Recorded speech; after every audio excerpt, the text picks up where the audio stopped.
अमीश देवगन के साथ। नमस्कार व्यूअर्स, मैं हूं अमीश देवगन और आप देख रहे हैं ये देश है हमारा का स्पेशल एडिशन।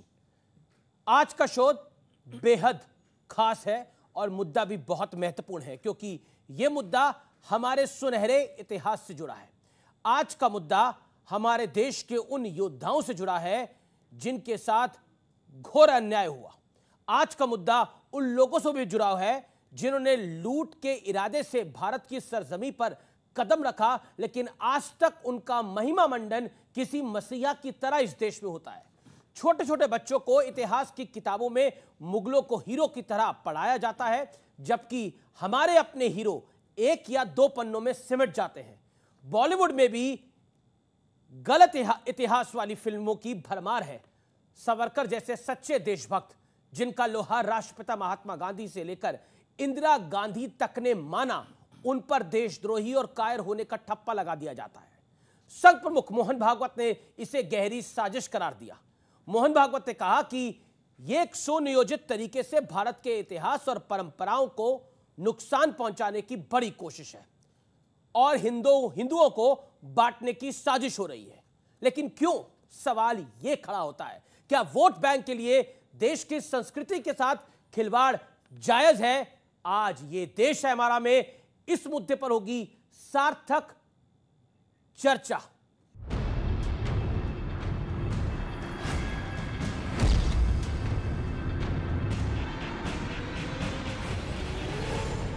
हमारे हीरो कौन हैं? देश पर हमला करने वाले बाबर, अकबर या वो जिन्होंने देश की रक्षा के लिए अपने प्राणों की बाजी लगा दी? आखिर क्यों हमारे बच्चों के दिमाग में अकबर की द ग्रेट वाली छवि बनाई गई? वो सम्मान महाराणा प्रताप या छत्रपति शिवाजी महाराज को क्यों नहीं दिया गया? हमारे इतिहास को तोड़ा गया, मरोड़ा गया, ट्विस्ट किया गया और हम बड़ी आसानी से एकदम गुड बॉय बन के क्लास में बैठे रहे और सुनते रहे कि हाँ, जो बताया जा रहा है वही ठीक है। हम कभी इस तरफ हमारा ध्यान ही नहीं गया कि ये निजी फायदे के लिए हो रहा है, ये एजेंडा के तहत हो रहा है। वीर सावरकर पर राजनाथ सिंह के बयान ने यह बहस फिर से खड़ी कर दी कि क्या सियासी फायदों के लिए देशभक्तों को विलेन बना दिया गया? विक्रम, ऐसा क्या हुआ कि इंदिरा गांधी, पूर्व प्रधानमंत्री इंदिरा गांधी वीर सावरकर का लोहा मानती थी, लेकिन उस दशक के बाद हमने ऐसी स्थिति नहीं देखी। भारतीय राजनीति में वीर सावरकर को अनटचेबल कर दिया गया। ऐसा क्यों हुआ? इंदिरा गांधी ने, जैसे आपने सही कहा, 1966 में जब इनकी मौत हुई तो उन्होंने भूरी भूरी प्रशंसा की थी इनकी, और इनके ऑनर में एक डाक का टिकट भी जारी किया था, उन पे एक फिल्म बनी थी, उनके स्मारक के लिए निधि दी गई थी। तो आज के कांग्रेस के नेता हमें बताएं कि क्या उनकी जो शीर्षस्थ नेता थी इंदिरा गांधी जी, वो खुद एक ब्रिटिश के पिट्ठू हों, जो कायर हों, जो गांधी हत्यारे हों, ऐसे एक आदमी की प्रशंसा में ऐसी बातें कर रही थी? और अगर कर रही थी तो क्यों कर रही थी? संघ प्रमुख मोहन भागवत का दावा है कि देश की विरासत, धर्म और परंपरा के खिलाफ अभियान चलाए जा रहे हैं, जिसे रोका ना गया तो परिणाम बुरे होंगे। जो जो भारत का है उसकी निंदा करना, जो जो भारत की है उसकी निंदा करना, भारत के धर्म की, भारत की परंपरा की, इतिहास की, वर्तमान की, व्यवस्थाओं की, सबकी निंदा करना, ऐसा स्थूल और सूक्ष्म एक सांस्कृतिक आक्रमण भी लगातार चल रहा है, इस भय से कि अगर ये सारी बातें भारत में ठीक हो गई तो हम नहीं चल पाएंगे। तथ्य हैं, तर्क हैं, फिर भी देश के सपूतों को लेफ्ट और राइट वाली विचारधारा में उलझा दिया जाता है। आंखों में धूल झोंकने के आदी हैं लोग, और ये समझते हैं कि इस तरह से कवर अप करेंगे, इस तरह से आदि सच और पूरा झूठ बोलेंगे तो देश एक्सेप्ट करना शुरू कर देगा। कितने एग्जाम्पल्स हम देंगे जिससे ये बात साबित हो जाती है कि ये लोग आज हिस्ट्री को तोड़ मोड़ के पेश कर रहे हैं, और एक वक्त ऐसा आएगा कि अगर ऐसा ही सिलसिला चलता रहा तो महात्मा गांधी को फादर ऑफ द नेशन हटाकर सावरकर को फादर ऑफ द नेशन बना देंगे लोग। क्या राजनीति के लिए देश के असली इतिहास से छेड़छाड़ जायज है? फर्जी और गढ़े हुए नायकों से आखिर देश का कैसे भला होगा? ये देश है हमारा में आज इसी मुद्दे पर होगी सबसे सार्थक चर्चा। मुगलों का गुणगान, देशभक्तों का अपमान। और अब वक्त है इस पर चर्चा करने का। मेरे साथ आज कौन कौन मेहमान हैं मैं आपको मिलवा देता हूं। मेरे साथ एक एक्सपर्ट्स का पैनल भी है। मेरे साथ आज जुड़ रहे हैं भारतीय जनता पार्टी के सांसद और मुखर प्रवक्ता डॉक्टर सुधांशु त्रिवेदी।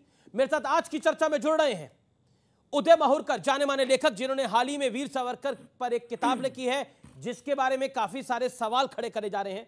आचार्य प्रमोद कृष्णम है जो कि नेता हैं कांग्रेस पार्टी के, उनका अभिनंदन है। प्रियंका गांधी के एडवाइजर भी हैं। मेरे साथ तस्लीम रहमानी है, नेता एसडीपीआई के, अपने बयानों से विवादों में भी रहते हैं, सवालों में भी रहते हैं। आप तमाम लोगों का अभिनंदन है। मैं इस चर्चा की शुरुआत करता हूं। आचार्य प्रमोद कृष्णम, इस चर्चा की शुरुआत आपसे करते हैं। भारत का सुनहरा इतिहास, भारत की संस्कृति न औरंगजेब से है, न अलाउद्दीन खिलजी से है, न अहमद शाह अब्दाली से है और ना ही बाबर या अकबर से है। भारत की संस्कृति दारा शिकोह से हो सकती है, प्रभुराम से हो सकती है, राणा रतन सिंह से हो सकती है, शिवाजी से हो सकती है, वीर सावरकर से हो सकती है, महाराणा प्रताप से हो सकती है। लेकिन ऐसा क्यों इतिहास के पन्नों में हम जब भी जाते हैं तो अकबर दी ग्रेट लिखा जाता है, लेकिन महाराणा प्रताप के बारे में पन्ना सिर्फ आधे में ही सिमट जाता है। आप ये कहना चाहते हैं कि अकबर महान नहीं हो सकता है, खिलजी से इसकी पहचान नहीं हो सकती। ये कहा किसने कि भारतीय संस्कृति और भारत की पहचान अकबर से है? ये आपको बताया किसने कि भारत की पहचान खिलजी से है? ये आपको बताया किसने कि भारत की पहचान बाबर हो सकता है, भारत की पहचान औरंगजेब हो सकता है? भारत की पहचान वो कोई भी व्यक्ति नहीं हो सकता है जिसने भारत पर आक्रमण किया हो। भारत का जो इतिहास है वो अच्छा है या बुरा? क्योंकि इतिहास भारत का हो या यूरोप का हो, इतिहास परिवर्तित नहीं किया जा सकता है। इतिहास को पढ़ा जाता है, इतिहास पर पढ़ करके, अध्ययन करके उसकी समीक्षा की जा सकती है, उसका विश्लेषण किया जा सकता है, उससे सीख ली जा सकती है ताकि राष्ट्र के निर्माण में और महत्वपूर्ण योगदान दिया जा सके। मगर ये सवाल मैंने आपसे इसलिए पूछा, मैं इसका एक बैकग्राउंड बता देता हूं, क्योंकि सबसे ज्यादा शासन इस देश के अंदर कांग्रेस पार्टी का रहा। आरोप ये लगता है कि कांग्रेस पार्टी ने खास तौर पर लेफ्ट को इतिहास का काम सौंप दिया और इसी वजह से भारत का इतिहास जो है उसको दबाया गया। और तो और आपकी पार्टी तो सावरकर को भी वीर नहीं मानती जो इंदिरा गांधी मानती थी, जो महात्मा गांधी मानते थे, लेकिन आज के युग के राहुल गांधी, प्रियंका गांधी वैसा नहीं मानते। तो सवाल खड़े होंगे, मैं इस विषय पर आऊंगा। अगर आप 30 सेकंड में जवाब देना चाहें तो दे दें। मैं देना चाहूंगा जी, क्योंकि यहाँ सुधांशु जी उपस्थित हैं। मैं एक बात साफ तौर से कहना चाहता हूं, आपका जो इशारा है, आपका जो हमला है वो ये है कि कांग्रेस पार्टी ने आज की कांग्रेस पार्टी भारतीय इतिहास को तोड़ा मरोड़ा, तोड़ने मरोड़ने की कोशिश हुई। मैं आपसे पूछना चाहता हूं, भारत के पहले प्रधानमंत्री पंडित जवाहरलाल नेहरू हुए, जब इतिहास लिखा जा रहा था उस समय गृह मंत्री सरदार वल्लभ भाई पटेल थे, महावीर त्यागी थे, इतने मूर्धन्य नेता थे उस समय, और इवन श्यामा प्रसाद मुखर्जी भी थे। तो प्रश्न ये पैदा होता है कि क्या इन सबकी सहमति इसमें थी कि भारत के इतिहास को तोड़ा मरोड़ा जाए? क्या ये हम संदेह कर सकते हैं कि सरदार पटेल जिस देश की कैबिनेट में गृह मंत्री सारा इतिहास 1947 से 1955 तक लिख दिया गया था। अच्छा ठीक है, आप कहना चाहते हैं उसके बाद लिखा गया। भाई मुझे आप एक कांग्रेस का नेता बताओ जिसने ये कहा हो कि भारत की पहचान बाबर से है, भारत की पहचान औरंगजेब से है, भारत की पहचान तैमूर लंग से है। एक तो बताओ, लेकिन कांग्रेस को कटघरे में खड़ा करना ये मुझे लगता है अभी न्याय संगत नहीं है। जी, लेकिन अफसोस की बात है कि चुन चुन के सड़कें भी इन्हीं के नामों पे रखी गई और आज तक भी काफी बदली नहीं है। जी, उदय जी, आपने एक किताब लिखी, उससे भी बड़ा बवाल खड़ा हो गया। वहां पे राजनाथ सिंह आए, मोहन भागवत आए और कई सारे सवाल खड़े हो गए। क्या भारत के सुनहरे इतिहास को दबाया गया है, छुपाया गया है? बिल्कुल। इसके दो भाग हैं। पहला भाग वो 1969 तक का है, जिसके अंदर की जो मुस्लिम आक्रमणकारों ने जो अत्याचार किए थे उसको दबाने का प्रयत्न किया गया जी। और उसके बाद के अंदर जो नूरुल हसन का युग आया 1969 के बाद में, उसके बाद तो बिल्कुल एक तरीके से व्हाइट वॉश करने का प्रयत्न किया गया और हमारे जो हीरो थे, ओरिजिनल हीरो थे, उनको दबाने का प्रयत्न किया गया। वो सावरकर को जो बदनाम करने का प्रयास है उसके ही भागरूप है। तो मैं आचार्य से बिल्कुल सहमत नहीं होता हूँ। कांग्रेस को इसकी जवाबदारी लेनी पड़ेगी और वो भी दो भाग के अंदर। पहला भाग था, आप देखिए कि पहले भारत के पहले एजुकेशन मिनिस्टर थे अबुल कलाम आज़ाद, उनको भी ये इसके लिए एक तरीके से रिस्पॉन्सिबिलिटी लेनी पड़ेगी। उसके बाद में भी कम से कम 3 अलग अलग एजुकेशन मिनिस्टर आए, उनके टाइम पे भी ये दौर चालू रहा, लेकिन वो दौर, वो जो डोज था वो कम था। उस टाइम पे मुस्लिम आक्रमणकारों का जो रोल था उस पर पर्दा डाला जाता था। पर बाद में जो नया दौर शुरू हुआ नूरुल हुसैन के आने के बाद में 1969 के अंदर, उसके अंदर तो ये हो गया कि हमारे जो हीरो हैं उनको ही दबाने का प्रयत्न किया गया। तो ये इनफैक्ट ये देश के सामने आना चाहिए और इस पर इन्वेस्टिगेशन होना चाहिए। जी, मेरा प्रश्न ये है कि हमारे देश के मुसलमानों की डिमांड पे पाकिस्तान दिया गया, ठीक है, उनको एक अलग देश मिल गया, क्यों नहीं गए, कैसे नहीं गए, वो एक अलग विषय है। उनके बाद में उनका ही एजेंडा यहाँ जरूर है आज़ाद भारत के अंदर, ये कहाँ तक जायज़ है? और यहाँ की मेजोरिटी पॉपुलेशन इसको क्वेश्चन क्यों ना करे? पॉइंट है आपकी बात के अंदर। तस्लीम रहमानी, मैं आपके पास आता हूं। क्या आपको लगता है कि इतिहास की बखिया उधेड़ी गई है? मैं बहुत सरल शब्दों में बोल रहा हूं, इतिहास की बखिया उधेड़ी गई है, जिसमें महाराणा प्रताप का जिक्र तो कम है, वीर सावरकर के ऊपर आप भी सवाल खड़ा कर देते हैं मेरी डिबेट्स के अंदर, और सुधांशु त्रिवेदी हो या बाकी लोगों, उनको डिफेंड करना पड़ता है वीर सावरकर के अंदर। यह दुर्भाग्य है इस देश का कि वीर सावरकर को आजादी के इतने साल बाद भी डिफेंड करना पड़ रहा है, जो व्यक्ति काला पानी की सजा काट रहा था। ऐसे अंग्रेजों ने उसको काला पानी भेज दिया था। देखिए, भारत की पहचान भारत के कल्चर से है, भारत के लोगों से है, हिंदुओं मुसलमानों से, औरंगजेब से या राणा प्रताप से अकेले नहीं है।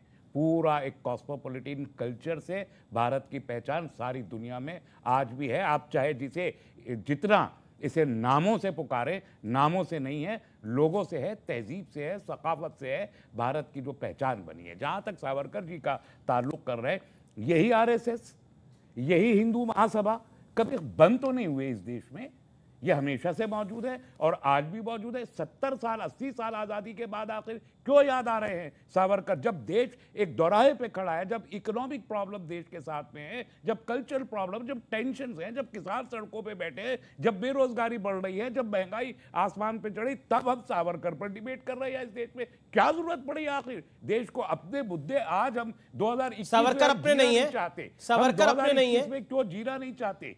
हम क्यों सन 47 और हिस्ट्री 2 मरतबा लिखी गई है।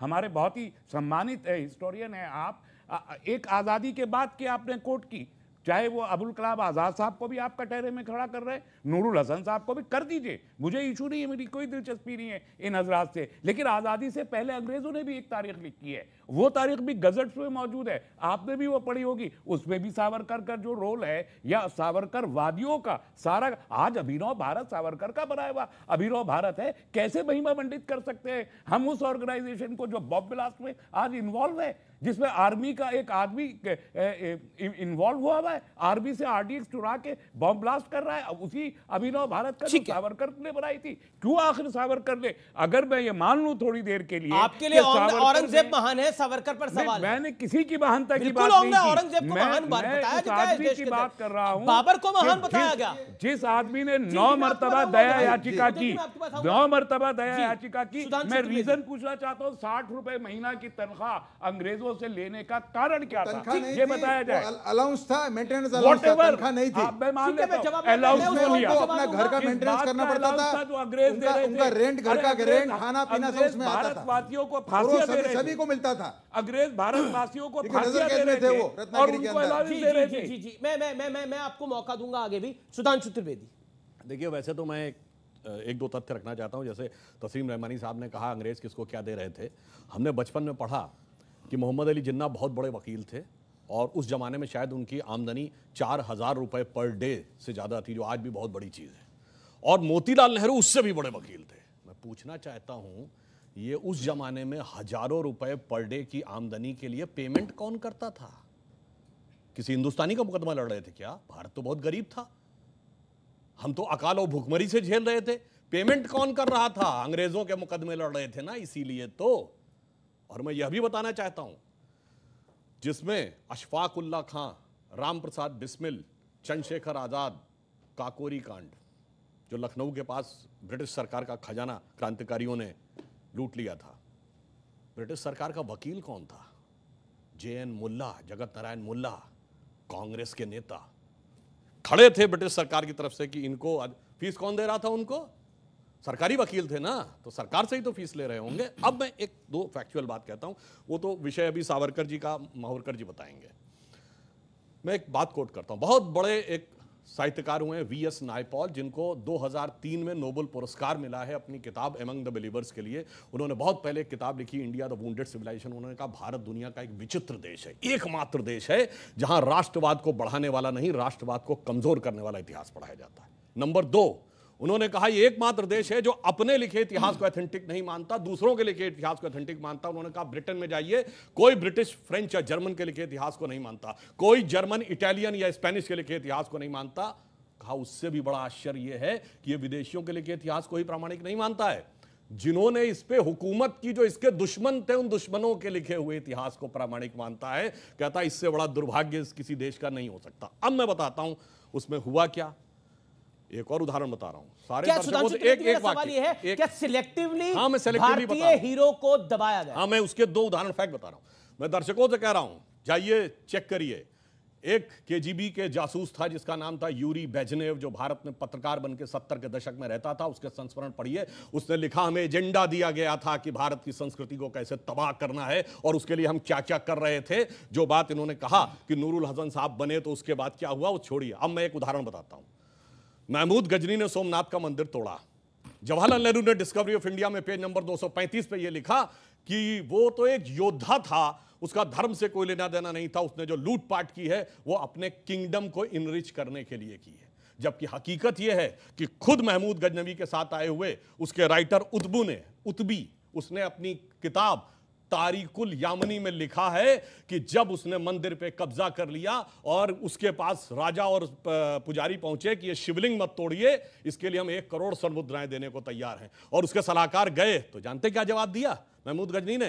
कि मैं तोड़ूंगा जरूर इसलिए कि कयामत के दिन मैं बुत फरोश के रूप में जाना जाऊं, बुत शिकन के रूप में जाना जाऊं, बुत फरोश के रूप में। ये बात कहीं नहीं पता पढ़ाई जाती। यानी ट्रेवल, यानी मैं एक बुत फरोश का मतलब हुआ कि जो मूर्तियों के साथ बिजनेस कर रहा हो उसके लिए नहीं, मूर्ति को तोड़ने। फिल्में हम लोग देखते हैं, युवा पीढ़ी को प्यार मोहब्बत की बातों में बड़ा आनंद आता है। एक लाइन और कह दूं तो प्यार मोहब्बत की बात हो तो क्या नाम याद आते हैं? शाहजहां, नूरजहां, जोधा अकबर, सलीम अनारकली, शीरी फरहाद, लैला मजनू, यही पढ़ाया गया ना। जबकि एक मुगल बादशाह बताइए जिसकी 1 दर्जन से कम ऑफिशियल बीवियां रही हों, और एक भी बादशाह बताइए इसके 250 कैसा प्यार था तो 10-10 के साथ हो जाता था। एक स्त्री के प्रति समर्पित निष्ठावान प्रेम का प्रतीक 3 पीढ़ियों से हमारे दिमाग में ऐसे भर दिया गया कि बच्चे से पूछिए तो उसे यही याद आता है। इसे कहते हैं एजेंडा, और एजेंडा सिर्फ एक तरफ नहीं था। इंडिया गेट के सर्किल पे घूम जाइए, बाबर रोड, हुमायूं रोड, अकबर, वो सब तो अलग है, आपको मानसिंह रोड भी मिल जाएगी मगर राणा प्रताप रोड नहीं मिलेगी। जब आरएसएस कहती है कि भारत से जुड़ी चीजों की निंदा की जाती है, विजयदशमी की स्पीच में दोबारा मोहन भागवत ने इस बात को बोला, और तो और भारत के हीरो से प्यार नहीं किया जाता। आपके सामने हम अपने हीरो को किस तरह आंकते हैं? देखिए अमीश देवगन जी, पहली बात तो यह है कि मोहन जी भागवत ने जो कहा है वो मुझे लगता है कि इस सरकार के क्रियाकलापों से खिन्न है, क्योंकि मोहन जी भागवत को तो ये मालूम है कि सरकार किसकी चल रही है, वो किसे कहना चाहते हैं। अगर देश के अंदर ऐसा वातावरण पैदा किया जा रहा है कि जो हिंदू संस्कृति से खिलवाड़ हो रहा है, तो अब तो कांग्रेस की हुकूमत है नहीं। सुधांशु जी को जवाब देना चाहिए कि मोहन जी भागवत ने क्यों कहा। दूसरी बात, अभी सुधांशु जी ने एक बात बहुत अच्छी कही कि एक विदेशी लेखक ने ये लिखा कि साहब भारत में ऐसे लोग हैं जो अपने इतिहास को दूसरों के लिखे हुए इतिहास से मानते हैं। तो भाई ये तो आप ही कंट्राडिक्टरी स्टेटमेंट दे रहे हैं। आप खुद विदेशी का एक बयान कोट कर रहे हैं कि उसने कहा, हम क्यों माने उसका। तीसरा सवाल, आप ये कहना चाहते हैं, मैं वीर सावरकर, देखिए भारत की आज़ादी में जिसने एक भी डंडा खाया, एक दिन जेल गया, मैं उसको भी नमन करता हूँ। दूसरी बात, भाजपा, कांग्रेस, समाजवादी, फलाना, लेफ्ट, राइट, ये सब चीज़ें अलग हैं, लेकिन भारत की आज़ादी में अगर किसी को जेल भेजा गया और उस पर यातनाएं दी गई उसको, तो मैं उसको प्रणाम करता हूं, उसके बलिदान को नमन करता हूं। मैं सावरकर के ऊपर जो यातनाएं हुई, वीर सावरकर को जो जेल भेजा गया, मैं वीर सावरकर को स्वतंत्रता संग्राम सेनानी मानता हूं, मैं उनके योगदान को प्रणाम करता हूं। Let me finish. आपके पूर्व अध्यक्ष अमीश देवगन, लेकिन प्रश्न ये पैदा होता है कि हमारा जो जनमानस है वो क्रांतिकारियों से ये उम्मीद करता है, ये अपेक्षा करता है कि वो दया की भीख नहीं मांगेंगे, वो माफी नहीं मांगेंगे। क्रांतिकारी वो होता है कि जो अपनी शहादत पेश करता है। एक सेकंड पूरा करने दीजिएगा। तो मैं पूरा अभी उदय जी पूरा करने दीजिएगा। मैंने किसी के बीच में मैंने नहीं बोला।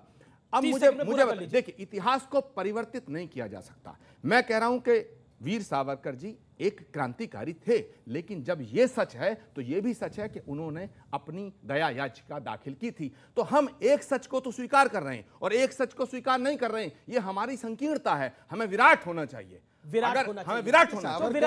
विराटता का रूप क्या है? सावरकर जी की याचिकाओं का जो पूरा जो एक उस पर एक भ्रम फैलाया जा रहा है, बिल्कुल गलत है। सावरकर जी शिवाजी नीति के फॉलोवर थे, सावरकर जी चाणक्य नीति के फॉलोवर थे, सावरकर जी कृष्णा नीति के फॉलोवर थे, और उनको गांधी के मूल्यों से तोलना उनके साथ सरासर उनके साथ एक अन्याय है। सावरकर जी ने अपने खुद की किताबों में इसका उल्लेख किया है, माय ट्रांसपोर्टेशन फॉर लाइफ, अंधकार, अंडमान के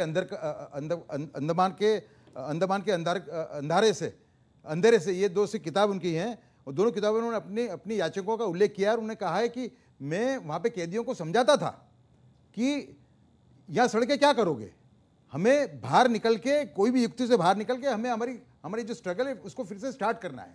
हमारा उद्देश्य है ब्रिटिश सरकार को यहाँ से उखाड़ के फेंक देना। और दूसरे उसके साथ कॉर्पोरेटिव एविडेंस भी बहुत है। रेजिनल्ड क्रेडॉक नाम के एक ब्रिटिश अधिकारी थे, उनका लेटर है, उसमें कहते हैं वो कि 1914 का लेटर है कि भाई सरकार सोच रही है कि यहाँ के जो कैदी हैं उनको बाहर समुद्र किनारे टहलने की उनको अनुमति दी जाए, लेकिन साथ में कैवियट डालते हैं कि सावरकर को अनुमति मत देना। सावरकर के क्रांतिकारी दोस्त पूरी दुनिया में फैले हुए हैं, पूरे यूरोप में हैं, वो जहाज लेके आएंगे और उसको उठा के ले जाएंगे। आप समझे? तो ऐसे कई प्रमाण है उसके अंदर कि सावरकर की याचिकाएं, उनको एक परिप्रेक्ष्य में देखना पड़ेगा हमें। एक देखिए, शिवाजी ने अपने जीवन काल के अंदर औरंगजेब को, जिसको शिवाजी का जब देहांत हुआ उस टाइम पे उनकी राज्य की लंबाई कितनी थी मालूम है आपको? उनकी राज्य की लंबाई थी 1600 किलोमीटर। घूर, जहां से मोहम्मद गोरी आया था, उसका और दिल्ली का जो अंतर है, घूर का और दिल्ली का, उससे ज्यादा। काबुल का और दिल्ली का अंतर है, उससे ज्यादा। गजनी और दिल्ली का अंतर है, उससे ज्यादा।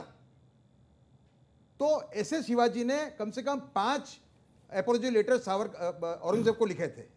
हर एक के पीछे एक युक्ति थी, एक स्ट्रेटेजी थी। ये बहुत महत्वपूर्ण पॉइंट आप बता रहे हैं। उनका जो उद्देश्य था वो था हिंदवी स्वराज्य।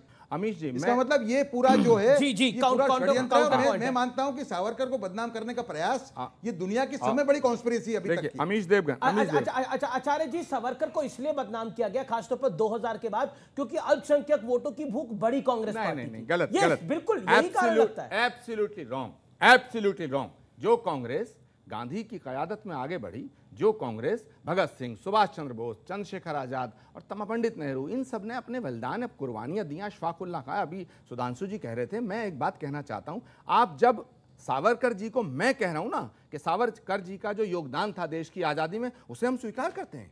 वो क्रांतिकारी थे। अगर कोई सावरकर को कायर कहता, बुजदिल कहता, भगोड़ा कहता, गद्दार कहता, मैं उसके खिलाफ हूं। राहुल जी कहते हैं, मैं सहमत नहीं हूं। राहुल जी कहते हैं, लेकिन अगर सावरकर जी ने जो माफी मांगी है, हमारा जो देश का जनमानस है, भारत का नहीं पूरे विश्व का, वो क्रांतिकारियों से ये उम्मीद नहीं करता। नंबर 1। नंबर 2, आप जब कहते हैं कि जब गांधी जी ने चिट्ठी लिखी, तो आप जब सावरकर जी की बात करते हैं तो आप कहते हैं साहब दया याचिका उन्होंने इसलिए दाखिल की ताकि गांधी जी ने कहा था, और एक तरफ आप गांधी की आइडियोलॉजी को कंडेम कर रहे हैं। आप गांधी को नहीं मानते, आप गांधी के खिलाफ हैं, तो आप साफ कहिएगा, तो नरेंद्र मोदी जी से कहिएगा। नहीं, एक सेकंड, प्रधानमंत्री जी से कहिएगा, पहली बात। दूसरी बात, आपने, सुधांशु जी ने एक बहुत बड़ी बात कह दी, मुगलों से और तमाम चीजों से कांग्रेस को जोड़ रहे हो। अरे महमूद गजनवी से कांग्रेस का क्या मतलब? मेरा प्रश्न है, औरंगजेब से कांग्रेस का क्या मतलब?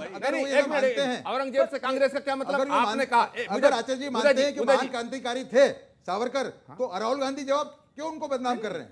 ठीक है, आपने सवाल किया, मुझे पूरा करने दीजिएगा। बहुत इंपॉर्टेंट 20 सेकंड में जवाब। सुधांशु जी का मैं जवाब देना चाहता हूं। इन्होंने कहा इतिहास को तोड़ा मरोड़ा गया। अरे भाई, अगर देश की आजादी के बाद इतिहास को तोड़ा मरोड़ा जाता तो हल्दी रंग किया मुगलों को, कहती हल्दी घाटी है, अपने प्रण को पूरा करना वीरों की परिपाटी है। ये कविताएं कैसे रची जाती? जहां तक प्रेम प्रसंग की बात करी, लैला मजनू, सीरी फराद, हीर रांझा। अरे भाई, आप ये भी तो देखिएगा, मीरा के इतिहास को किसने बदला? प्रेम प्रसंग उनका भी है। यहाँ तक कि रसखान ने कृष्ण के प्रेम में पागल होकर के तमाम कविताएं लिखी। यहाँ तक कि राधा कृष्ण का कोई इतिहास बदलने का प्रयास। आप कहना क्या चाहते हैं? क्या आप ये कहना चाहते हैं सुधांशु जी? पॉइंट तो वही है कि रसखान का नाम ही नहीं है। पॉइंट तो वही है कि भगवान कृष्ण के बारे में या फिर राधा के बारे में कोई नहीं बताता। किताबों में क्यों नहीं बताता? ये किस किताब में? इतिहास की किताब में? किस इतिहास की किताब में है वहां पर लिखा हुआ? कौन जानता है? एनसीईआरटी की बुक्स में 1998 से पहले जाके चेक कर सकते हैं, आज भी उसके फैक्ट अवेलेबल है। Maharana Pratap was a fanatic patriot, सन की देशभक्त थे। Shivaji looted Surat. Guru Tegh Bahadur created plundering of wealth. Raja Surajmal Jat ने, कहा जाता है, दिल्ली आगरा हाईवे को इतना असुरक्षित कर दिया था कि मजबूरी में उनके ऊपर कार्रवाई करनी पड़ी। चंद्रशेखर आजाद, सूर्यसेन, भगत सिंह व रिवोल्यूशनरी टेररिस्ट, ये सब शब्दों का प्रयोग किया गया है टेररिस्ट किताबों में। और जब उनके भगत सिंह के भाई के पोते यदुवेंद्र सिंह संधू ने हमारी सरकार आने के बाद इस विषय को उठाया, संसद में उठाया गया, प्रोसीडिंग ऑफ द हाउस में 2016 में है, तो जानते क्या जवाब दिया गया? अगले संस्करण में हटा देंगे टेररिस्ट वर्ड। रसखान बहुत बड़े कृष्ण भक्त कवि थे, सैयद इब्राहिम रसखान। उन्होंने लिखा, मानुष हो तो वही रसखान, बसों ब्रज गोकुल गांव के ग्वारन, जो पशु हो तो कहा बस मेरो, चरो नित नंद की धेनु मजारन, और पाहन हो तो वही गिरके जो धरो कर छत्र पुरंदर धारन, और जो खग हो तो बसेरो करो कहूं कालिंद कूल कदम्ब की डारन। मतलब मुस्लिम हो के पहले तो ये कहा कि मेरा अगला जन्म हो मनुष्य के रूप में हो तो ग्वाल बालों के रूप में, पशु के रूप में हो तो नंद बाबा की गायों के रूप में, पत्थर के रूप में हो तो उस गोवर्धन पर्वत के ऊपर जिसे भगवान कृष्ण ने उठाया, और पक्षी के रूप में हो तो जमुना नदी के तट पर कदम के उस वृक्ष पर जिसके नीचे वो मुरली बजाते थे। मैं पूछना चाहता हूं, आज अगर कोई मुसलमान बोल दे, एक मिनट, आज कोई मुसलमान बोल दे कि अगला जन्म, एक मिनट पूरा बात पूरी बात कर ले। आज अगर कोई मुसलमान ये बोल दे कि अगला जन्म होना चाहिए तो फतवा जारी होगा कि नहीं? नहीं होगा। दूसरा ये बताइए, किसने ये सीबीएसई किताब में कहीं लिखा हो ये रसखान का? तो बताइए। और कहीं नहीं इसको और कहां से ये रसखान नहीं है, बताता रहा हूं, रसखान का कोई उल्लेख नहीं, और कोई सेकुलरिज्म का सूरमा सैयद इब्राहिम रसखान के घर पे उनके जन्म स्थल या मृत्यु स्थल पे गया। क्या आपको पता है कि रसखान साहब का जन्म कहां हुआ था? 15-20 सेकंड। आचार्य जी, क्या आपको पता है? आपको पता है? बताइए रसखान साहब का जन्म कहाँ हुआ था? रहमानी साहब आप इसी बता दीजिए। में उसमें टाइम वेस्ट होगा जरा, इसलिए मैं ही बता देता हूं। छोड़िए, कैसे बताइए? उन्हें पता है, वो रसखान के बारे में पढ़ के आए हैं। रसखान ने जो तहजीब को प्रमोट किया, रसखान का जन्म कहाँ हुआ? अरे मैंने बताया, आपने रसखान के बारे में पढ़ा है? कहा अवध में हुआ। अवध में? जी, मैं बता रहा हूं ना, उस तहजीब का खात्मा इनकी पार्टी और हिंदुत्व की किस तहजीब की बात कर रहे हैं? रसखान ने पैदा की। रसखान ने और जो औरंगजेब ने तहजीब पैदा करी। आप पहले रसखान की बात कर लीजिए ना। औरंगजेब ने तहजीब रसखान की बात कर रहा हूं, मैं रसखान की बात कर रहा हूं। ठीक है।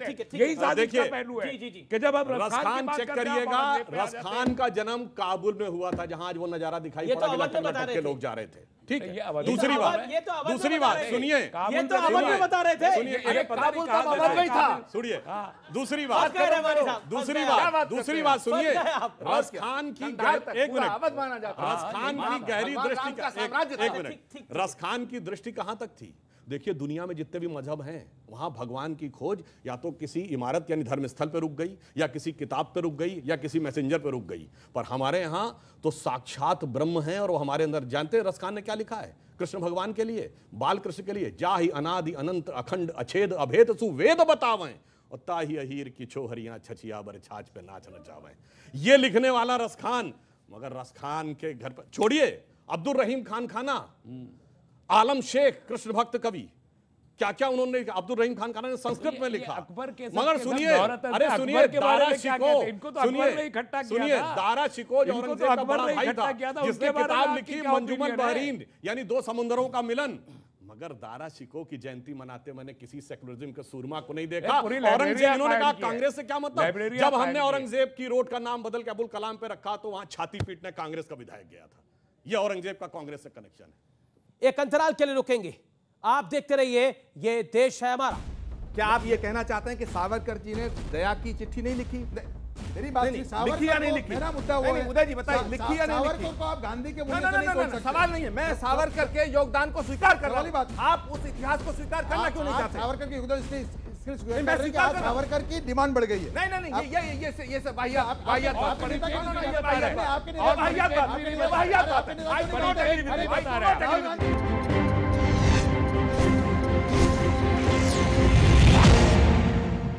Welcome back. आप देख रहे हैं ये देश है हमारा में आज हमारी बड़ी चर्चा।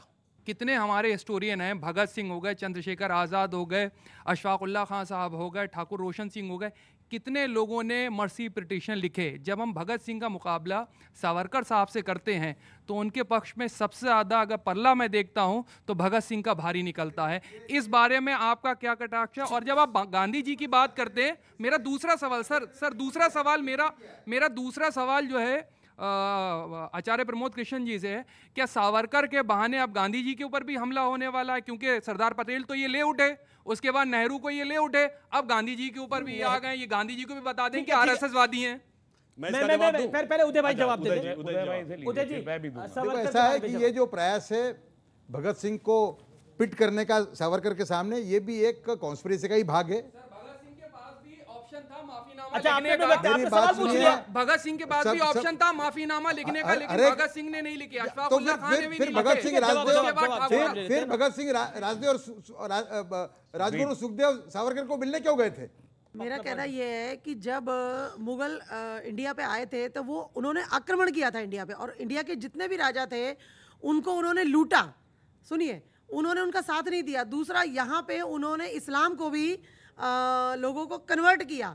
तो कहने का मतलब है उनको ग्लोरीफाई किसने किया? ये कौन ग्लोरीफाई कर रहा है? बेसिकली लुटेरों को, चोरों को ग्लोरीफाई करने की जरूरत क्या है? जो मैं समझ पा रहा हूं इन लोगों की गुफ्तगू से, तो मुझे ऐसा लग रहा है कि हमने इस देश में फ्रीडम स्ट्रगल जो है, जो लड़ा है 100-125 साल, वो फ्रीडम स्ट्रगल ब्रिटिशर से आज़ादी की जद्दोजहद हमने नहीं की। हमने मुसलमान काल से, मुस्लिम काल से जद्दोजहद की लड़ाई लड़ी है। चाहे वो कांग्रेस पार्टी हो, चाहे वो आरएसएस हो, चाहे वो हिंदू महासभा हो। देश को अंग्रेजों से लड़ाने की, बचाने की हमने जंग नहीं लड़ी, मुसलमान काल से निकलने की जंग लड़ी गई है। मुसलमानों के खिलाफ ये जंग यहाँ इस पूरे देश में लड़ी गई है, और इस पर शोध की जरूरत है। इस पर पूरे के पूरे तरीके से जंग आजादी को रिविजिट करने की, रीराइट करने की पूरे तौर पर जरूरत है। एक मिनट, एक वाक्य कहना चाहूंगा। जो इन्होंने कहा, मैं आपसे पुरजोर इख्तलाफ रखता हूं, प्रबल विरोध रखना चाहिए। बता रहा हूं क्यों।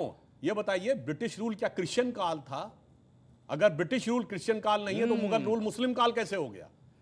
भाई, मुगलों की वल्दियत शुरू होती है बाबर से। बाबर की मां मंगोल और बाप उज्बेक था। आज किसी मुसलमान के डीएनए का कोई मंगोल और उज्बेक डीएनए से कनेक्शन नहीं है। और मैं बता रहा हूं, अलाउद्दीन खिलजी के बाद जितने मुगल बादशाह हुए, यानी जिनको आप मुस्लिम बादशाह कहते हैं, सबने बगदाद के खलीफा का खुतबा पढ़ के उसके बिहाफ पे शासन किया है। जैसे जितने वाइस रॉय हुए वो सब ब्रिटिश क्राउन के रिप्रेजेंटेटिव बन के शासन के। विदेशी शासन ये भी था, विदेशी शासन वो भी था। अगर ये नहीं कहते, आज भारत का क्रिश्चियन नहीं कहता कि ब्रिटिश शासन हमारा था, तो भारत का मुसलमान क्यों कहता है कि मुगलों खिलजी का शासन हमारा? नहीं, वो सारे के सारे क्या उन्होंने मिशनरीज क्रिएट नहीं की? हम इसीलिए कहते हैं आप ब्रिटिशर्स के हिमायती रहे, इसीलिए कहा ब्रिटिशर्स को आप तनख्वाह लेते रहे। अभी तस्लीम रहमानी जो साहब हैं, ये राम के ऊपर आप कटाक्ष करते हैं। क्या कभी किसी हिंदू नेता ने क्या मोहम्मद साहब के ऊपर कभी टिप्पणी करी है? यदि टिप्पणी करी है तो उसका क्या आपने फ्रांस में आपने देखा होगा जो कर रहे हैं उनका महिमा मंडन किया जा रहा है, वो तो मंत्री बन रहा है। खमियाजा किस तरह से भुगतना पड़ता है? आपने बोल दिया कि भगवान राम के पिता का हरम था, बोला आपने, इसी कार्यक्रम में बोला। क्या ये हिस्ट्री नहीं है? ये बहुत गलत तारीख पे बात करना चाहते हो तो ईमानदार आपने बोला आपको ईमानदार बोला हरम तारीख के बारे में। अगर आप तारीख की बात कर रहे करते हैं, क्या किसी मोहम्मद साहब के बारे में किसी ने किसी धर्म के बारे में गलत नहीं बोलना चाहिए? कहा अभी उनका महिमा मंडन हो रहा है, भगवान राम आप उसको छोड़ दीजिए। अगर आप तारीख की बात कर रहे हैं, बोलना गलत नहीं है। कोई बोलेगा तो कमलेश तिवारी की तरह उसकी गर्दन उड़ा दी जाएगी। देखिए, मैं एक बात बताऊं, जी, जो लोग ये इस तरह की बात भगवान राम और दशरथ जी के बारे में कहते हैं, प्रॉब्लम जानते क्या है? हमारे यहाँ ये कोई कहानी नहीं है, हमारे यहाँ ये इतिहास है, परंतु ये बहुत ही डीप फिलॉसफी का कोडिफाइड रिप्रेजेंटेशन है। कभी आपने सुना, सोचा? अभी विजयदशमी का पर्व गया है, दशानन रावण का पुतला जलाया जाता है। रावण के 10 ही सिर क्यों थे भाई?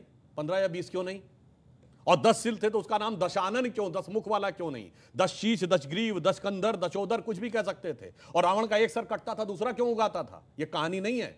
10 सिर 10 इंद्रियों के प्रतीक है। दशानन 10 इंद्रियों के बहिर्मुखी पिपासा का प्रतीक है। एक इंद्री की इच्छा पूरी करो, तुरंत दूसरी आती। भगवान भी नहीं रोक सकते, इसीलिए राम भी उसका सर काट कर नहीं रोक पा रहे थे। और राम वह डिवाइन एलिमेंट है। वो डिवाइन एलिमेंट का पिता कौन है? दशरथ। जो 10 इंद्रियों को रथेगा तो हृदय में वह दैवीय तत्व पैदा होगा जो 10 इंद्रियों के बहिर्मुखी पिपासा को बेसिक एलिमेंट पढ़ा नहीं, जैसे कोई फिजिक्स केमिस्ट्री मैथ ना पढ़े और इंजीनियरिंग के बारे में व्याख्या। इसलिए जो इन्होंने बोला वो इनके रहमानी साहब देखिए, with all due respect Rahmani साहब, आचार्य जी काफी देर से नहीं अपनी टर्न का वेट, उदय भाई आचार्य जी काफी देर से अपनी टर्न का वेट कर रहे हैं, उनको वो बोलने फिर आप बोलेगा। अच्छा आचार्य जी, आप हाथ लगातार खड़ा कर रहे थे, आपसे एक सवाल भी आया, आप तो मान रहे हो उस बात को, लेकिन कांग्रेस, आज के युग की कांग्रेस उस बात को नहीं मानती, राहुल जी उस बात को नहीं मानते। जब आप सावरकर को गद्दार बोलते हैं तो फिर आप मुझे बताइए शिवसेना के साथ मिलकर सरकार क्यों चलाते हैं? सर आपने अपनी बात को रखा। उदय भाई बोलिए। देखिए, एक तो सुधांशु जी की बातों में आज पहली बार मुझे बड़ा विरोधाभास नजर आ रहा है। पहली बात, इन्होंने कह दिया साहब उनको, क्योंकि ब्रिटिशर ये थे, लॉर्ड फलाना था, ढिमाका था, हुक्मरानों के सामने उनके गिड़गड़ाते थे, तो चिट्ठी लिखने की जरूरत क्या थी। एक तरफ तो ये कह रहे हैं, दूसरा सावरकर जी की दया याचिका पर भी बात हो रही है। पर मैं एक सुधांशु जी से बड़ा विनम्रता से कहना चाहता हूँ, बार बार आप कह रहे हैं कांग्रेस ने इतिहास बदल दिया, कांग्रेस ने इतिहास बदल दिया। अरे कांग्रेस ने इतिहास नहीं बदला, कांग्रेस ने भूगोल बदल दिया। इंदिरा गांधी ने पाकिस्तान के 2 टुकड़े करे, आपने क्या किया? आपने जिन्ना की, अरे आपने क्या किया? जिन्ना की मजार पर सजदा किया है, वो कौन थे? दूसरी बात सुनिएगा, इंपॉर्टेंट पॉइंट, आप बार बार जो भाषण को प्रवचन बना रहे हैं, मुझे आप बताइएगा आपका लक्ष्य क्या है? क्या ये जो मुगलिया सल्तनत 800 साल इस देश पे इसने राज किया, तो ये कांग्रेस ने राज करा दिया? क्या बाबर को कांग्रेस लाई? तब कांग्रेस थी क्या? औरंगजेब को कांग्रेस लाई? शेरशाह सूरी को कांग्रेस लाई? अलाउद्दीन खिलजी कांग्रेस की पैदाइश है? मुझे आप बताइए, अंग्रेजों से जब लड़ाई लड़ी गई तो भारत और आज का पाकिस्तान, बांग्लादेश, ये सब भारत था। जब भारत था, भगत सिंह की पैदाइश कहां हुई? आज जहां पाकिस्तान में। आज मुझे बताइए, जब हम सब ने मिलकर के एक लड़ाई लड़ी और देश को आजाद कराया, तो जब देश आजाद हो गया उसके बाद से आप कह रहे हैं इतिहास बदला गया, इतिहास बदला गया। भाई आपको पता कब चला? पंडित अटल बिहारी वाजपेयी तो 6 साल आपके प्रधानमंत्री थे, क्या उन्हें तब नहीं पता चला? और जब बदला गया उस समय तो चेंज किया गया। एक सेकंड, और अब आपको 7 साल से अब पता चल रहा है। अगर इतिहास किसी ने बदला है तो उसने देश के खिलाफ काम किया है। आप उसको एनए से लगा के बंद करिएगा। करते क्यों नहीं है? आप हिंदू मुसलमान, मुगलों से आप कांग्रेस की तुलना करते हैं। क्या मुगल इस देश का हीरो हो सकता है? नहीं, हमारा हीरो बाबर नहीं है, हमारा हीरो राणा प्रताप है, हमारा हीरो शिवाजी है, हमारा हीरो अशफाक है, हमारा हीरो भगत सिंह है, हमारा हीरो गांधी है। कैसी बात करते हैं आप? कैसी बात करते हैं आप? कैसी बात करते हैं आप? कैसी बात करते हैं आप? सुनिए, ये वही कैसी बात? सुनिए, हमारा हीरो बाबर नहीं है, हमारा हीरो औरंगजेब नहीं है। ये राहुल गांधी को बोलिए। एक सेकंड ऑडियो देखिए। ये कहता हूँ आजादी की जंग नहीं है, हिंदुत्व के अपने बीच में कांग्रेस लड़ रही थी। अब हिंदू रहमानी साहब देखिए, अब आप अनफेयर कर रहे हैं, अब आप अनफेयर कर रहे हैं रहमानी साहब। अब उदय बोरकर की बारी है, अब आप अनफेयर कर रहे हैं। देखिए आजादी की जंग नहीं लड़ी गई, और इस पर बहस होनी चाहिए इस देश में। अच्छा ठीक है, कांग्रेस हिंदुत्व की जंग लड़ रही थी या आजादी की जंग लड़ रही थी, ये बहस का मुद्दा है। ठीक है, जवाब ले लेंगे। पहले मैं आचार्य जी की बात करूंगा कि वो जो कह रहे हैं वो बिल्कुल उनकी पार्टी के जो विद्वान होते हैं लोगों के, उससे बिल्कुल विरोधाभास है। इसके अंदर एक तरीके से व्हाइट वॉश करने का प्रयत्न किया जा रहा है इस मंच का उपयोग करके। दूसरी बात, रहमानी साहब को बड़ा बुरा लगा मैंने जब देखिए, आप इतिहास को बदलने का प्रयास उदय जी आप कर रहे हैं, मैं नहीं कर रहा। मैं इतिहास को स्वीकार करने की बात कर रहा हूं। मैं सावरकर के योगदान को स्वीकार करता हूं। क्या आप उनकी दया याचिका को स्वीकार नहीं करते? मैं स्वीकार नहीं, उन्होंने स्वीकार नहीं करता। आप उसको एक परिप्रेक्ष्य में देखना पड़ेगा। आप ये कहना चाहते हैं, नहीं, क्या आप ये कहना चाहते हैं कि सावरकर जी ने दया की चिट्ठी नहीं लिखी? मेरी बात लिखी या नहीं लिखी? मेरा मुद्दा वो है, उदय जी बताइए, लिखी या नहीं लिखी? सावरकर को आप गांधी के मुंह से नहीं बोल सकते। सवाल नहीं है, मैं सावरकर के योगदान को स्वीकार कर रहा हूं। आप उस इतिहास को स्वीकार करना क्यों नहीं चाहते? सावरकर के योगदान सावरकर की डिमांड बढ़ गई है। नहीं, ये सब वाहियात बात, वाहियात बात। राहुल गांधी क्यों नहीं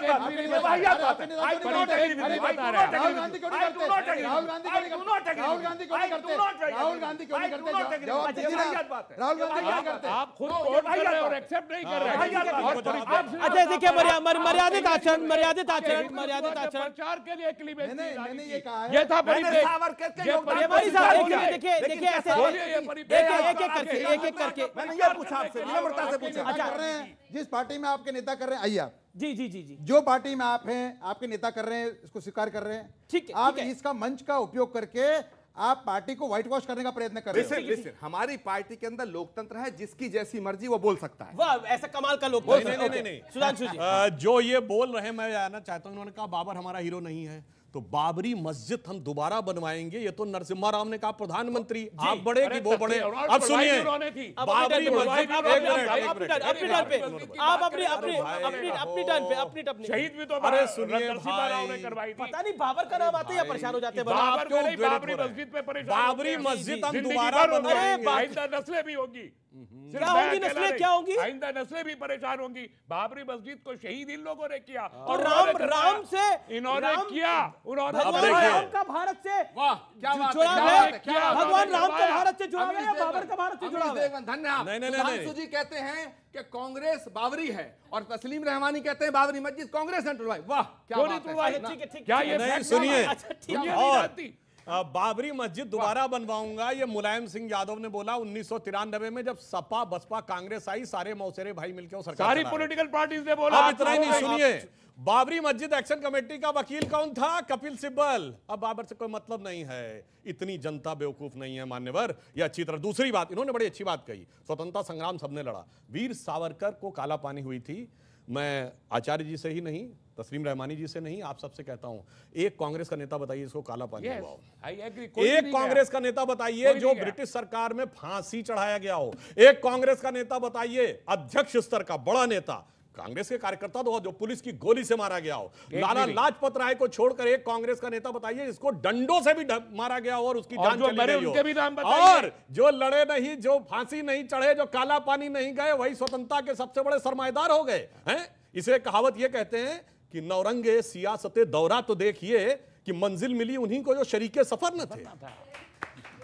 उनके भी नाम बताइए जो लोग शहीद हुए, हजारों लोग शहीद हुए। बिल्कुल आखिरी, उनके भी 8-10 के नाम बताइए आप। बिल्कुल आखिरी दौर की है, आखिरी के 2.5 मिनट है। मैं चाहता हूं कि शांति से सब अपने अपने वक्तव्य को रखें जो आज का विषय है।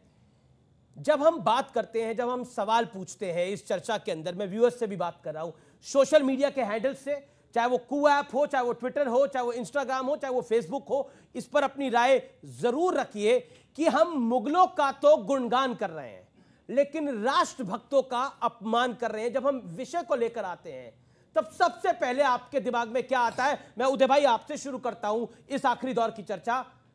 मुगलों का गुणगान, देशभक्तों का अपमान, पहले पॉइंट क्या आता है आपके? ये भारत के 70 साल की कहानी है, आजाद भारत की, कि मुस्लिम आक्रमणकार आए थे, मुगल नहीं, उनके पहले के भी, उनके गुणगान, उनके जो अत्याचार थे उनको ढकने का प्रयास, और बाद में हमारे जो हीरो हैं, मतलब राणा प्रताप और शिवाजी जितने महान व्यक्ति, महान हस्तियां, उनको 2 पेज में निपटा देता है। और बाद में जो लास्ट टेन्योर था यूपीए का, उसके अंदर तो राणा प्रताप को हटा ही दिया गया 6ठी क्लास की हिस्ट्री में से। तो ये बहुत बड़ी कॉन्स्पिरेसी है सांस्कृतिक गौरव को दबाने की। देखिए, ना तो ये हिंदू मुसलमान का विषय है, ना ही ये किसी और विषय, ना तो ये राजनीतिक विषय है, लेकिन ये विषय है हमारे बच्चों के भविष्य का। क्या हम अपने बच्चों का भविष्य ऐसा बनाना चाहते हैं जिसमें हम देशभक्तों का अपमान कर रहे हैं और आक्रांताओं का गुणगान कर रहे हैं जो हमें लूटने के लिए आए, जो लुटेरे थे इस देश के? देखिए अमीश देवगन, आचार्य जी, अमीश देवगन, झगड़ा आपका मुगलों से है या इस देश के मुसलमानों से? एक तो ये फैसला करना पड़ेगा। देश के मुसलमान का मुगलों से कोई मतलब नहीं है। हाँ, मैं साफ कर देना चाहता हूं, जहां तक सवाल है हिंदुस्तान के मुसलमान का, देश की आज़ादी के बाद से मुझे नहीं लगता किसी मुसलमान का आइडियल और हीरो औरंगजेब और बाबर और महमूद गजनवी हैं। क्या आपके सामने बाबर? देवबंद मदरसा के अंदर, मुझे मेरी बात पूरा करने दो। देवबंदी मदरसा के अंदर हजरत कहा जाता है, हजरत औरंगजेब। देवबंदी मदरसाओं में औरंगजेब को हजरत औरंगजेब कहा जाता है, आप चेक कर ले जाके। ठीक है, अगर देवबंदी मदरसा हिंदुस्तान के खिलाफ है तो मोदी जी के आप बहुत प्रिय हैं, उनसे कहिए मदरसे को बंद करा दीजिएगा। शिकायत हमसे कांग्रेस से क्यों कर रहे हैं आप कर दो ना वो कांग्रेस नहीं उसका, नहीं आप करिए, आप बंद करा दीजिएगा, करा दीजिएगा। अब आप अपने पॉइंट करो। मैं एक बात कहना चाहता हूँ सुधांशु जी से, पंडित जवाहरलाल नेहरू ने उस जमाने में सैकड़ों करोड़ का उनका जो अपना घर था वो देश की आज़ादी के लिए दान दिया। किसी भाजपा के और संघ के नेता ने एक रुमाल भी दिया देश की आज़ादी में? देश की आज़ादी से पहले और देश की आज़ादी के बाद इंदिरा गांधी शहीद हुई, वो कांग्रेस की थी, बीजेपी की थोड़ी थी। महात्मा गांधी शहीद हुए, ललित माकन शहीद हुए, बेअंत सिंह शहीद हुए, हितेश्वर शैकिया शहीद हुए। इस देश में जितने कांग्रेसियों ने शहादत दी है, मुझे बताइए श्यामा प्रसाद मुखर्जी के अलावा कोई भाजपा का नेता आज तक शहीद क्यों नहीं हुआ? आप बनते हैं देशभक्त सर्टिफिकेट, राष्ट्रभक्ति का सर्टिफिकेट आप देने की बात करते हैं। ठीक है, आज आपका वक्त है, आप कर लो, लेकिन देश के इतिहास को बदलने की कोशिश आप कर रहे हैं। कांग्रेस ने देश के इतिहास से खिलवाड़ नहीं किया। अभी आचार्य जी ने बोला कि मोतीलाल नेहरू जी ने सैकड़ों करोड़ का मकान दे दिया, या अंग्रेजों के जमाने में अंग्रेजों से लड़ते हुए सैकड़ों करोड़ का मकान बनवा लिया। ये लड़ाई की हकीकत का पर्याप्त है। दूसरा, यहाँ मामला हिंदू मुसलमान का नहीं है। मैं कहता हूं कि अगर मुस्लिम परंपरा में भी आप देखिए तो बुल्ले शाह, नजीब जलालाबादी, सैयद इब्राहिम रसखान, आलम शेख, दारा शिको, अशफाक उल्ला खां, वहाँ से आके ब्रिगेडियर मोहम्मद उस्मान, अब्दुल हमीद, उस्ताद बिस्मिल्लाह खां, अबुल कलाम, कितनों के घर पे जाते हैं ये लोग। ये परंपरा क्यों नहीं समझ में आती है? बाबर, तुगलक, औरंगजेब, इशरत जहां, याकूब मेनन, सारी की सारी प्रॉब्लम यहां है। इसलिए मैं कह रहा हूं, हिंदू का इतिहास हो या मुसलमान का इतिहास, एक ही पंक्ति कहूंगा, कितना भी बदलने का प्रयास करो, इस मिट्टी में इतिहास लिखा रहता है कि हटा दो ये इतिहास झूठे तुम्हारे, यहां जर्रे जर्रे पे सच है लिखा रे। जो कोई किताबें न बानी कहेगी तो ये माटी सभी की कहानी कहेगी। क्योंकि इस कार्यक्रम में आपने बाबर के बारे में बहुत कुछ कहा, लेकिन देखिए 500 सालों तक एक इतिहास को छुपाया गया, 500 सालों तक एक इतिहास को दबाया गया, 500 सालों तक एक न्याय को लटकाया गया, लेकिन 500 साल बाद सत्य सामने आया। और नहीं, सत्य सामने आया, सुनिए, सत्य सामने आया, लेकिन दिक्कत यह है कि आप अपने आप को बाबर से जोड़ते हैं, लेकिन इस देश का मुसलमान अपने आप को अब्दुल कलाम के साथ जोड़ता है। इस देश का मुसलमान अपने आप को बिस्मिल्लाह खान के साथ जोड़ता है। समस्या तब होती है जब आप बाबर, औरंगजेब को तो हीरो मान लेते हैं और इन पर कुछ नहीं कहते। अपने हीरो बदलिए। बिल्कुल शुरू में कहा कि मैं शख्सियात के साथ नहीं, भारत के साथ जुड़ा हूं, भारतीयता के साथ जुड़ा हुआ हूं, और मेरे लिए सबसे बड़ा गौरव और सम्मान यह है कि मैं भारत में पैदा हुआ हूं और भारत की मिट्टी में मरूंगा। फिलहाल आज की चर्चा में इतना ही, लेकिन ये एक बड़ा प्रयास है, ये एक हमारा बड़ा प्रयास है कि देश का इतिहास जो है वो देश के हीरो के साथ लिखा जाए। यानी भारत का इतिहास बाबर, औरंगजेब, खिलजी या अहमद शाह अब्दाली नहीं है। भारत का इतिहास दारा शिको भी है, महाराणा प्रताप भी हैं, शिवाजी भी हैं, वीर सावरकर भी हैं और महात्मा गांधी भी हैं। फिलहाल इतना ही। आप देखते रहिए न्यूज़ 18। नमस्कार।